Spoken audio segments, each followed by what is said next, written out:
How to block someone on Instagram. In this video, I'm going to show you block someone on Instagram just like this.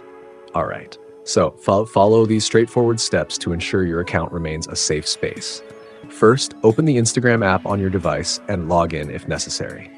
Navigate to the profile of the person you want to block by searching for their username or finding them in your followers list. Once on their profile, look for the 3 horizontal dots in the top right corner of the screen and tap on it. In the menu that appears, select Block. Instagram will prompt you to confirm your decision. Once confirmed, this user will no longer be able to see your posts, stories, or profile.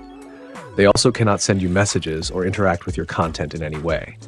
If you change your mind later, you can unblock them by going to your profile, tapping on the menu icon, selecting Settings, then Privacy, and finally, Blocked Accounts. Here, you can find the list of users you've blocked and choose to unblock anyone you wish.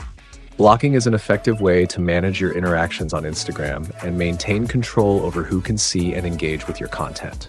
If this video helped you, give it a thumbs up and please consider subscribing to my channel. Thank you so much for watching.